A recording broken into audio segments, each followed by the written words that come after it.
होली हमारे भारत की एक ऐसी परंपरा है जिसमें सबको गले लगाया जाता है। इस नकली स्थान पर आप ये नाचा गाई करते हो, आपने भांग पी रखी है, नशे में बकवाद कर रहे हो धाम पर।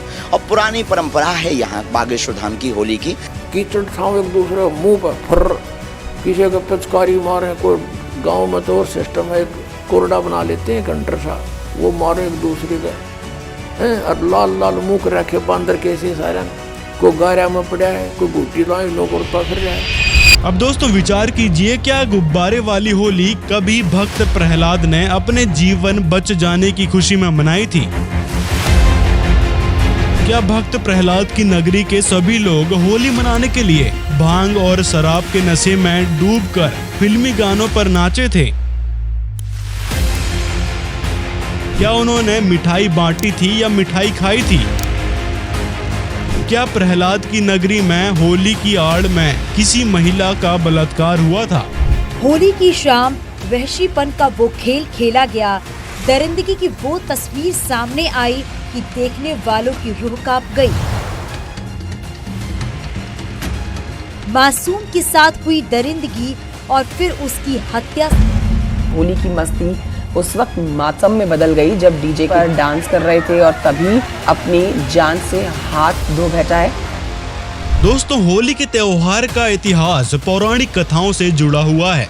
इसमें भक्त प्रहलाद, कामदेव और पूतना की कहानियां प्रमुख हैं। ये सभी कथाएं यही शिक्षा देती हैं कि अंत में अच्छाई की ही जीत होती है, और इन कथाओं से शिक्षा लेने की बजाय उनको लोगों ने धूमधाम से मनाना शुरू कर दिया। ये कहानियां तो अच्छाई की बुराई पर जीत को दर्शाती है, जहां पर एक तरफ सभी हिंदू धर्म के धर्म गुरु और कथावाचक इस त्योहार के नाम पर हुड़दंगबाजी को बढ़ावा दे रहे हैं, इस त्योहार को मनाने की अलग अलग विधि बता रहे हैं। वहीं दूसरी तरफ एक ऐसे संत भी इस धरती पर मौजूद हैं जो नाचने गाने और त्योहार के नाम पर हुड़दंग मचाने वालों को बुद्धिहीन की संज्ञा देते हैं। और गांव वाले जैसे जो भगवान के मार्ग पर नहीं लगे हैं, और वो क्या करें, कीचड़ ठाव एक दूसरे मुंह पर फर, किसी के पिचकारी मारे, कोई गांव में तो और सिस्टम है, कोरडा बना लेते हैं कंटर सा, वो मारे एक दूसरे का हैं, और लाल लाल मुंह रखे बांदर कैसे सारा, कोई गारा में पड़ा है, कोई बूटी लाई लोग उड़ता फिर रहा है, और हम बैठे भगवान का आनंद ले रहे हैं, हमने तो बंद करके कि हमें डिस्टर्ब ना कर दे। तो इस प्रकार जो आनंद परमात्मा के मार्ग में है, इस भक्ति में है, इन बकवादों में नहीं हो सकता। लेकिन इस बात को कहने का क्या कारण है, आइए जानते हैं। दोस्तों होली का त्योहार भक्त प्रहलाद की जीवन रक्षा और हिरण्याकश्यप जैसे राक्षस की दर्दनाक अंत की यादगार है। लेकिन हमने इस कथा से जो सीख लेनी चाहिए उसके बारे में हम भूल चुके हैं, और नकली गुरु उस बात को बताना भी उचित नहीं समझते। दोस्तों यदि वास्तव में देखा जाए तो होली का त्योहार भक्ति से भगवान और भगवान में दृढ़ विश्वास को दर्शाता है। जिस प्रकार भक्त प्रहलाद अपने पिता के विरुद्ध होकर परमात्मा की भक्ति को ही महत्व देते रहा, उसने परमात्मा पर इतना विश्वास किया कि उसने साफ स्पष्ट कह दिया कि पिताजी परमात्मा ही समर्थ हैं, प्रत्येक कष्ट से परमात्मा ही बचा सकते हैं। आप अपने आप को परमात्मा मानने लगे हो, लेकिन एक मानव समर्थ नहीं हो सकता। यदि कोई भक्त भक्ति साधना करके कुछ शक्ति परमात्मा से प्राप्त कर लेता है तो वह सामान्य व्यक्तियों में उत्तम तो हो जाता है, लेकिन परमात्मा से उत्तम नहीं हो सकता। परमात्मा ही श्रेष्ठ है, वह समर्थ है। ये बात भक्त प्रहलाद से सुनकर अहंकारी हिरण्याकश्यप क्रोध में लाल हो गया और नौकरों और सिपाहियों से बोला कि इसको ले जाओ मेरी आंखों के सामने से और जंगल में सर्पों में डाल आओ, सर्प के डसने से यह मर जाएगा। ऐसा ही किया गया, परंतु प्रहलाद मरा नहीं, सर्पों ने डसा नहीं। उस समय प्रहलाद की आयु 10 वर्ष थी। फिर आदेश देता है कि इसे पर्वत से फेंक दो। पर्वत से फेंका जाता है। प्रहलाद फूलों के घने पौधों के ऊपर गिरता है, फिर भी मरता नहीं। फिर प्रहलाद की बुआ होलिका अपने भाई हिरण्यकशिपु की आज्ञा से चिता के ऊपर प्रहलाद को गोद में लेकर बैठ गई। होलिका के पास एक चादर थी, उसको ओढ़कर यदि अग्नि में प्रवेश कर जाएं तो व्यक्ति जलता नहीं था। उस चादर को ओढ़कर अपने को पूरा ढक कर प्रहलाद को उसने बाहर गोडों में बिठा लिया। कहा कि बेटा देख, मैं भी तो बैठी हूँ, कुछ नहीं होगा तेरे को। अग्नि लगा दी गई। परमात्मा ने शीतल पवन चलाई, तेज आंधी आई। होलिका के शरीर से चादर उड़कर प्रहलाद भक्त के ऊपर पूरा ढक गया। होलिका जलकर राख हो गई। भक्त को आंच तक नहीं आई। प्रहलाद जी का विश्वास बढ़ता चला गया। ऐसे ऐसे 84 प्रकार के कष्ट भक्त प्रहलाद को दिए गए थे, परंतु परमात्मा ने भक्त के विश्वास को देखकर उसकी दृढ़ता से प्रसन्न होकर उसके पतिव्रता धर्म से प्रभावित होकर प्रत्येक संकट से उसकी सहायता की।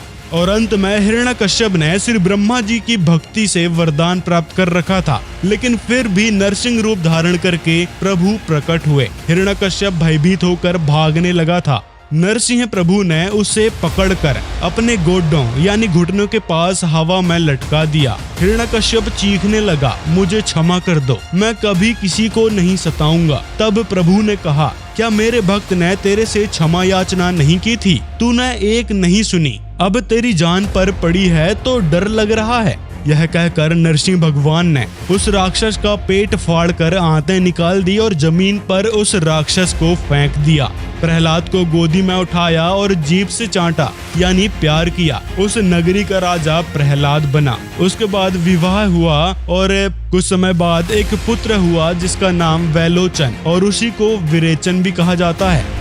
अब दोस्तों विचार कीजिए, क्या गुब्बारे वाली होली कभी भक्त प्रहलाद ने अपने जीवन बच जाने की खुशी में मनाई थी? क्या होलिका ने भक्त प्रहलाद पर रंग बिखेरे थे? क्या भक्त प्रहलाद की नगरी के सभी लोग होली मनाने के लिए भांग और शराब के नशे में डूबकर फिल्मी गानों पर नाचे थे? क्या उन्होंने मिठाई बांटी थी या मिठाई खाई थी? क्या प्रहलाद की नगरी में होली की आड़ में किसी महिला का बलात्कार हुआ था? जैसे हम यहाँ के त्योहार मनाते हैं, होली मीन खुशी से हम एक दूसरे के साथ रंग उछालते हैं, तो परमात्मा कहते हैं ये होली जो आप मनाते हो ये नकली है, ये काल प्रेरित है। एक व्यक्ति का युवा पुत्र मर गया होली से 2 दिन पहले। ना वो स्वयं होली मना पा रहा है, ना उसके रिलेटिव और ना उसके मोहल्ले वाले। तो अब कहाँ गई वो होली जिसको इतना इम्पोर्टेंट त्योहार मान रहे थे? तो परमात्मा और उससे परिचित संत कहते हैं कि इस नकली सांग में, इस नकली स्थान पर आप ये नाचा गाई करते हो, आपने भांग पी रखी है, नशे में बकवाद कर रहे हो। इस भांग का नशा, काल की माया का नशा अज्ञानता में प्रेरित होकर कर रहे हो। यहाँ एक पलक में ना जाने के बिजली गिर गया, ऐसे लोक में तुम खुशी मना रहे हो। यहाँ तो जब आपको ज्ञान होगा, आंखों से आंसू नहीं सूखेंगे, हम के कष्ट उठा रहे हैं और आगे क्या जुल्म होगा हमारे साथ। तो असली होरी राम नाम की होरी है। या खेलो, दिन रात खेलो, रात खेलो दिन खेलो, सुमन करो दिन रात इस राम नाम की होरी से, इस रंग को बखेरो। तो क्या कहते हैं कि सतनाम जो 2 अक्षर का मंत्र है, जिसमें एक ओम है एक तत् है, और ये ऐसा अनमोल मंत्र है, इसकी इतनी कीमत बताई है। यदि विधिवत परम संत अधिकारी संत से प्राप्त करके, अधिकारी आपको बता देता हूँ 21 ब्रह्मांड में, इस विश्व में, इस दास के अतिरिक्त इन तीनों मंत्रों को देने का कोई अधिकारी नहीं है। या गलती ना करियो, बहुत धोखा खा लिया आपने।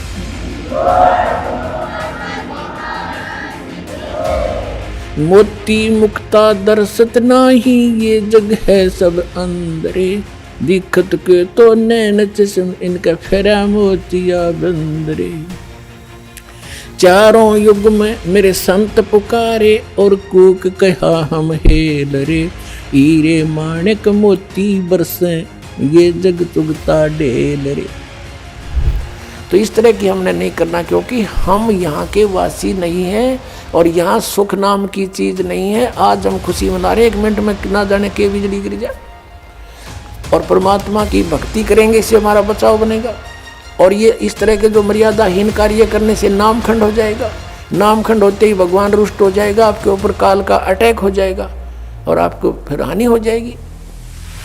तो इस डर से हमने अपना यहाँ टाइम पास करना है और भक्ति की ख्यास करना है, भक्ति बढ़ाते रहना है।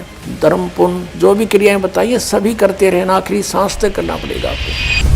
एक दूसरे को गुलाल लगाना, हुड़दंगबाजी करना, सड़कों पर घूमने, ये तो होली खेलने के उदाहरण है, जिसका ना तो कोई लाभ है और ना ही हमारे सदग्रंथों में इस नकली होली मनाने की कोई विधि का वर्णन है। तो दोस्तों, इससे साफ स्पष्ट होता है कि होली एक मनमानी प्रथा है, जिसको मनाने से कोई लाभ नहीं होता है। दोस्तों, आपसे निवेदन है कि संत रामपाल जी महाराज के ज्ञान को समझें, सुने, उनको पहचानें कि वास्तव में संत रामपाल जी महाराज आखिर हैं कौन, आखिर क्या है उनका ज्ञान, आखिर क्या है उनका उद्देश्य।